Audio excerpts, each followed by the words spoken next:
ओम शांति। आज 30 जनवरी 2026 प्रातः मुरली। बाबा कहते, मीठे बच्चे, सारे कल्प का यह है सर्वोत्तम कल्याणकारी संगम युग। इसमें तुम बच्चे याद की स्क्रीन से सतो प्रधान बनते हो। प्रश्न: अनेक प्रकार के प्रश्नों की उत्पत्ति का कारण तथा उन सब का निवारण क्या है? उत्तर: जब देह अभिमान में आते हो तो संशय पैदा होता है और संशय उठने से ही अनेक प्रश्नों की उत्पत्ति हो जाती है। बाबा कहते हैं, मैंने तुम बच्चों को जो धंधा दिया है, पतीत से पावन बनो और बनाओ, इस धंधे में रहने से सब प्रश्न खत्म हो जाएंगे। गीत बजा है, तुम्हें पाके हमने जहान पा लिया। ओम शांति। मीठे रूहानी बच्चों ने गीत सुना। यह किसने कहा, मीठे मीठे रूहानी बच्चे? ज़रूर रूहानी बाप ही कह सकते हैं। मीठे मीठे रूहानी बच्चे अभी सम्मुख बैठे हैं और बाप बहुत प्यार से समझा रहे हैं। अब तुम जानते हो, सिवाय रूहानी बाप के सर्व को सुख शांति देने व वर्षा को इस दुख से लिबरेट करने वाला दुनिया भर में और कोई मनुष्य हो नहीं सकता। इसलिए दुख में बाप को याद करते रहते हैं। तुम बच्चे सम्मुख बैठे हो, जानते हो बाबा हमको सुखधाम के लायक बना रही हैं। सदा सुखधाम का मालिक बनाने वाले बाबा के सम्मुख आए हैं। अभी समझते हो, सम्मुख सुनने और दूर रहकर सुनने में बहुत फ़र्क है। मधुबन में सम्मुख आते हो। मधुबन मशहूर है। मधुबन में उन्होंने श्री कृष्ण का चित्र दिखाया है, परंतु श्री कृष्ण तो है नहीं। तुम बच्चे जानते हो, यहाँ तो घड़ी घड़ी अपने को आत्मा निश्चय करना है। इसमें मेहनत लगती है। मैं आत्मा बाप से वर्षा ले रही हूँ। बाप एक ही समय आते हैं सारे चक्र में। यह कल्प का सुहावना संगम युग है। इसका नाम रखा है पुरुषोत्तम। यही संगम युग है जिसमें सभी मनुष्य मात्र उत्तम बनते हैं। अभी तो सभी मनुष्य मात्र की आत्माएं तमो प्रधान है, तो फिर सतो प्रधान बनती है। सतो प्रधान है तो उत्तम है। तमो प्रधान होने से मनुष्य भी कनिष्ठ बनते हैं। तो अब बाप आत्माओं को सम्मुख बैठ समझाते हैं। सारा पाठ आत्मा ही बजाती है, ना कि शरीर। तुम्हारी बुद्धि में भी आ गया कि हम आत्मा असल में निराकारी दुनिया व शांति धाम में रहने वाले हैं। यह किसको भी पता नहीं है, न खुद समझा सकते हैं। तुम्हारी बुद्धि का अब ताला खुला है। तुम समझते हो बराबर, आत्माएं परम धाम में रहती है। वह है इनकॉर्पोरियल वर्ल्ड, यह है कॉर्पोरियल वर्ल्ड। यहाँ हम सब आत्माएं एक्टर्स, पार्टधारी हैं। पहले पहले हम पार्ट बजाने आते हैं, फिर नंबरवार आते जाते हैं। सभी एक्टर्स इकट्ठे नहीं आ जाते। भिन्न भिन्न प्रकार के एक्टर्स आते जाते हैं। सब इकट्ठे तब होते हैं जब नाटक पूरा होता है। अभी तुमको पहचान मिली है। हम आत्मा असूल शांति धाम की रहवासी हैं। यहाँ आते हैं पाठ बजाने।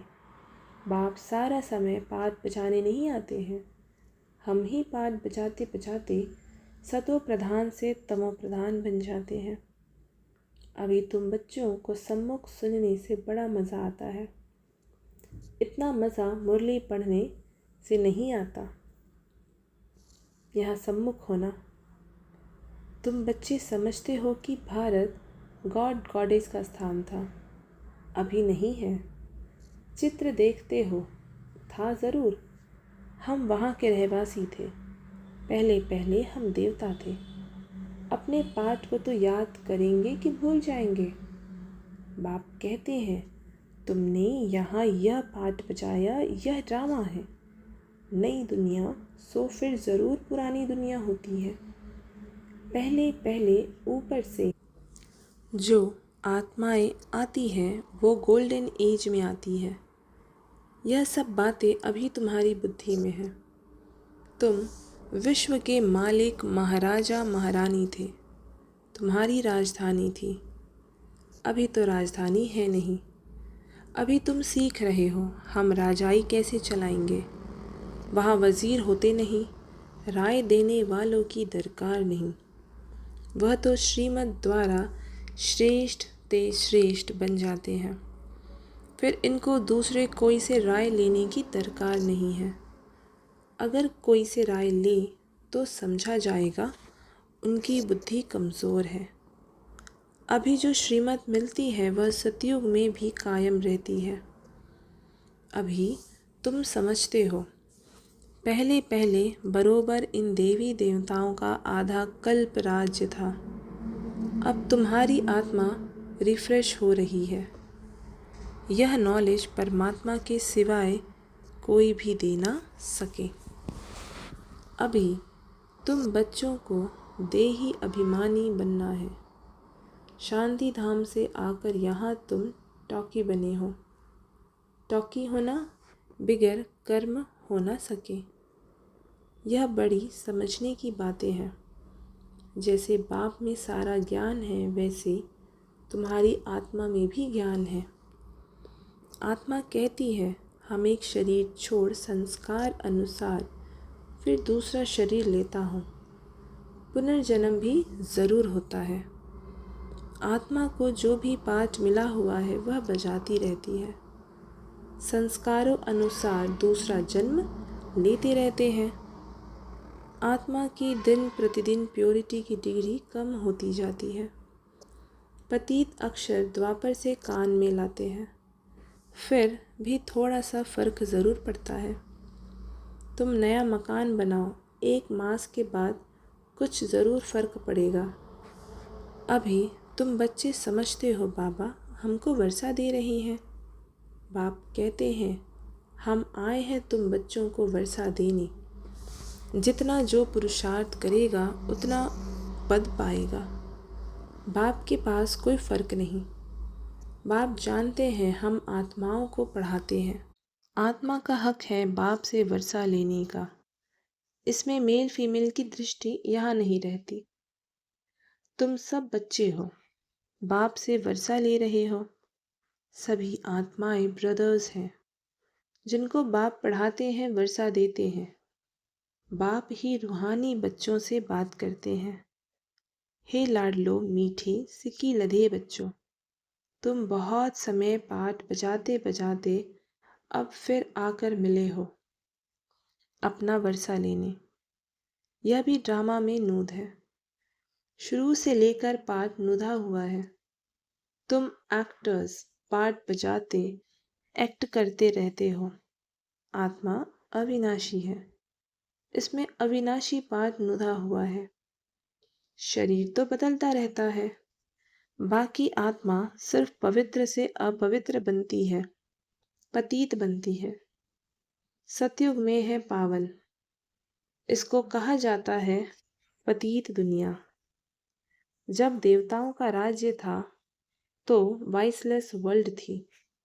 अभी नहीं है। यह खेल है ना। नई दुनिया सो पुरानी दुनिया, पुरानी दुनिया फिर नई दुनिया। अभी सुखधाम स्थापन होता है। बाकी सब आत्माएं मुक्ति धाम में रहेंगी।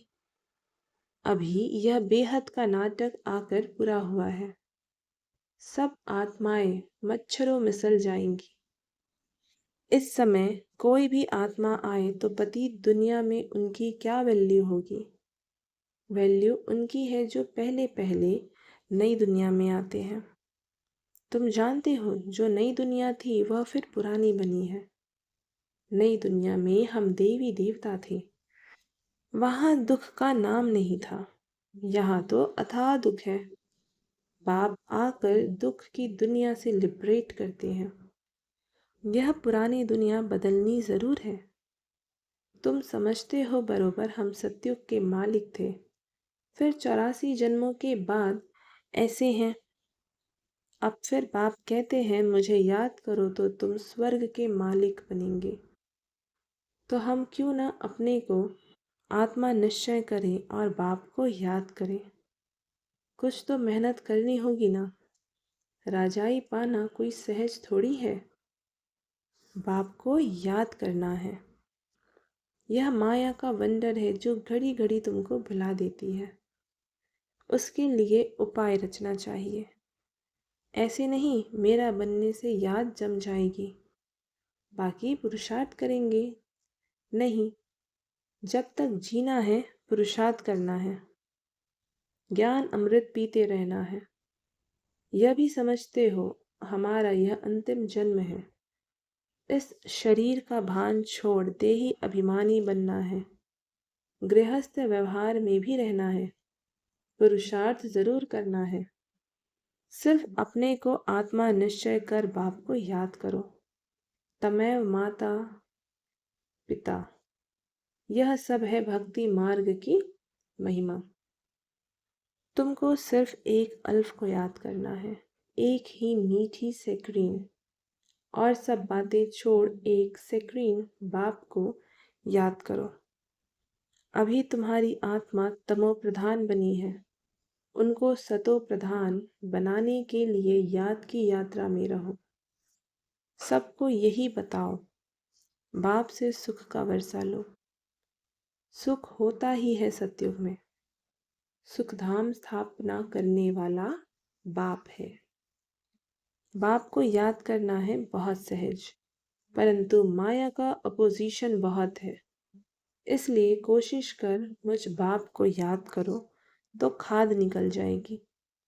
सेकंड में जीवन मुक्ति गाया जाता है। हम आत्मा रूहानी बाप के बच्चे हैं, वहाँ के रहने वाले हैं। फिर हमको अपना पार्ट रिपीट करना है। इस ड्रामा के अंदर सबसे जास्ती हमारा पार्ट है। सुख भी सबसे जास्ती हमको मिलेगा। बाप कहते हैं तुम्हारा देवी देवता धर्म बहुत सुख देने वाला है और बाकी सब शांति धाम में ऑटोमेटिकली चले जाएंगे। हिसाब किताब चुकतो कर। जास्ती विस्तार में हम क्यों जाएं? बाप आते ही हैं सबको वापस ले जाने। मच्छरों सा दृश्य सबको ले जाते हैं। सतयुग में बहुत थोड़े होते हैं। यह सारा ड्रामा में नूद है। शरीर खत्म हो जाएंगे। आत्मा जो अविनाशी है वह हिसाब किताब चुकतो कर चली जाएगी। ऐसे नहीं कि आत्मा आग में पड़ने से पवित्र होगी।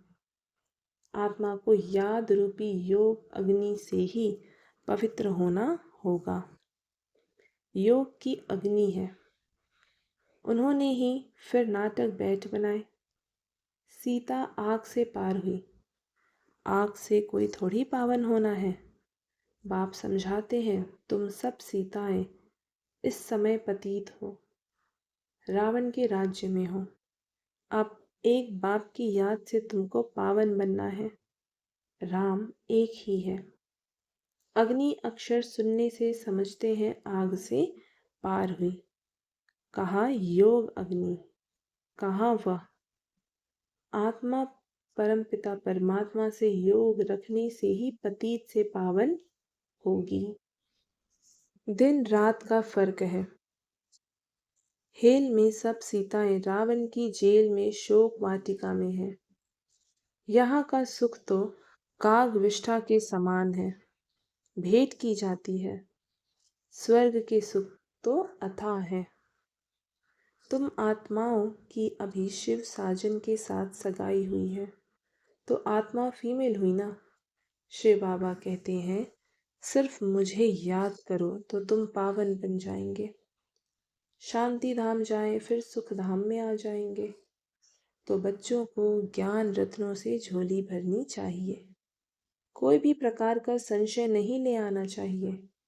देह अभिमान में आने से फिर अनेक प्रकार के प्रश्न उठते हैं। फिर बाप जो धंधा देते हैं वह करते नहीं। मूल बात है हमको पतित से पावन बनना है। दूसरी बातें छोड़ देनी चाहिए। राजधानी की जैसी रस्म रिवाज होगी वह चलेगी। जैसे महल बनाएंगे होंगे वैसे बनेंगे। मूल बात है पवित्र बनने की। बुलाते भी हैं हे पतित पावन। पावन बनने से सुखी बन जाएंगे। सबसे पावन है देवी देवताएं। अभी तुम 21 जन्म के लिए सर्वोत्तम पावन बनते हो। उसको कहा जाता है संपूर्ण निर्विकारी पावन। तो बाप जो श्रीमत देते हैं उस पर चलना चाहिए। कोई भी संकल्प उठाने की दरकार नहीं। पहले हम पतित से पावन तो बने। पुकारते भी हैं हे पतित पावन, परंतु समझते कुछ भी नहीं। यह भी नहीं जानते पतित पावन कौन है। यह है पतित दुनिया, वह है पावन दुनिया। मुख्य बात है ही पावन बनने की। पावन कौन बनाएंगे यह कुछ भी पता नहीं। पतित पावन कह बुलाते हैं, परंतु बोलो तुम पतित हो तो बिगड़ पड़ेंगे। अपने को विकारी कोई भी समझते नहीं। कहते हैं गृहस्थी में तो सब थे। राधा कृष्ण लक्ष्मी नारायण को भी बच्चे थे ना। लेकिन वहाँ योग बल से बच्चे पैदा होते हैं, यह भूल गए हैं। उनको वॉइसलेस वर्ल्ड स्वर्ग कहा जाता है। वह है शिवालय। बाप कहते हैं पतित दुनिया में एक भी पावन नहीं। यह बाप तो बाप टीचर और सद्गुरु है जो सबको सद्गति देते हैं। वह तो एक गुरु चला गया तो फिर बच्चों को गद्दी देंगे। अब वह कैसे सद्गति में ले जाएंगे। सर्व का सद्गति दाता है ही एक। सतयुग में सिर्फ देवी देवता होते हैं। बाकी इतनी सब आत्माएं शांति धाम में चली जाएंगी। रावण राज्य से छूट जाते हैं। बाप सबको पवित्र बनाकर ले जाते हैं। पावन से फिर फट से कोई पतित नहीं बनते। नंबरवार उतरते हैं। सतो प्रधान से सतो रजो तमो। तुम्हारी बुद्धि में 84 जन्मों का चक्र बैठा है। तुम जैसे अब लाइट हाउस हो। ज्ञान से इस चक्र को जान गए हो कि यह चक्र कैसे फिरता है।